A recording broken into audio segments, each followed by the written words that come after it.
বাউল নামের ফাউল গেছে জেলে, ফরহাদ মজহার বলে আমি মানববন্ধন করব। বেটা যাও মানিকগঞ্জে, ফরহাদ কোদাল দিয়া তোমার দাড়ি চেষে দিবে তৌহিদি জনতা।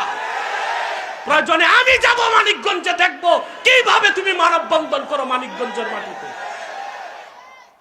দেশকে গৃহযুদ্ধ লাগাতে চাচ্ছে ফরহাদ মজহার, সে যুক্তরাষ্ট্রের সিআইএ এর অ্যাপয়েন্টেড দালাল। বাউলদের পক্ষে নামছে আবার ফরহাদ মজহার, এ নামছে। এটা হলো শয়তানে আকবার। বিগত জালেমের 16 বছরে ছিল শাহরিয়ার কবিরের মতো ভণ্ড বুদ্ধিজীবীরা, যারা ছিল ভারতের দালাল তাবেদারি করত। আর এখন ফরহাদ মজহার হচ্ছে যুক্তরাষ্ট্রের দালাল, বাংলাদেশকে গৃহ যুদ্ধের দিকে ঠেলে দিতে চায়। আমি এই সমাবেশ থেকে সরকারকে বলবো, ফরহাদকে গ্রেফতার করো, নতুবা এই ফরহাদ সিভিল ওয়ার, গৃহযুদ্ধ বাংলাদেশে লাগাবে। আলেমরা বাউলদেরকে পথভ্রষ্ট কেন বলে? নিজের মন গড়া কথা না কোরআন থেকে বলে? বাউলরা তো রাসূলুল্লাহর দ্বীনকেই মানে না, শরীয়তকেই মানে না, ওরা লালনের ধর্ম মানে। মুসলমান বলা যায়? বাংলাদেশে এখন বাউল ভক্ত বহুত নেতা বেরিয়ে গেছে, বলতেছে বাউলদেরকে মারা যাবে না। তৌহিদি জনতা পায়ে পা পাড়া দিয়ে লাগে নাই। বাউলদের নেতা ভণ্ডটা বলেছে আল্লাহর শানে বেয়াদবি করেছে। এমন হতো কোথাও বাউল গান হচ্ছে, আলেমরা যে মারপিট করে ভাঙছে, তাইলে বুঝতাম এটা অন্যায় হয়েছে। বাউলরা গান করতেছে, আলেমরা যে কি করছে, মারছে, এটাকে বলা যেত অন্যায় হয়েছে, আইন হাতে তুলছে কেন? কিন্তু বাউলদের নেতা যাকে গ্রেফতার করা হয়েছে, সে আমার আল্লাহর শানে চরম ধৃষ্টতাপূর্ণ বেয়াদবিমূলক বক্তব্য দিয়েছে। তার তো ফাঁসি দরকার, করছে গ্রেফতার। এতে বাউলরা তার মুক্তির জন্য নামতেছে, বাউলদের পক্ষে নামছে আবার ফরহাদ মজহার, এ নামছে। এটা হলো শয়তানে আকবার। বিগত জালেমের 16 বছরে ছিল শাহরিয়ার কবিরের মতো ভণ্ড বুদ্ধিজীবীরা, যারা ছিল ভারতের দালাল তাবেদারি করত। আর এখন ফরহাদ মজহার হচ্ছে যুক্তরাষ্ট্রের দালাল, বাংলাদেশকে গৃহ যুদ্ধের দিকে ঠেলে দিতে চায়।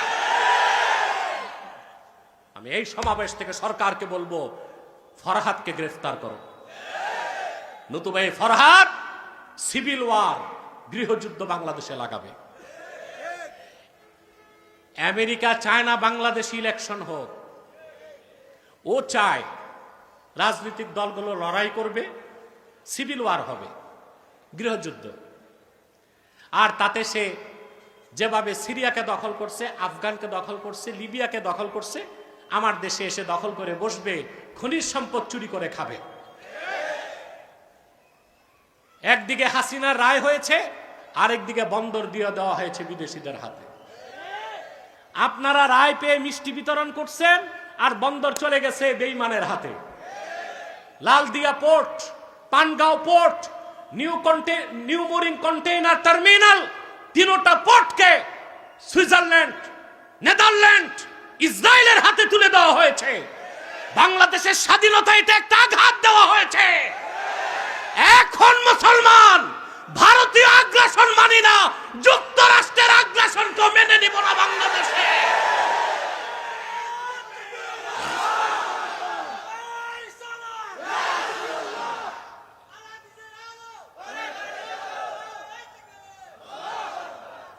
আজকে বাউলদের দিকে দৃষ্টি, গোপনে অন্য কাজ হচ্ছে।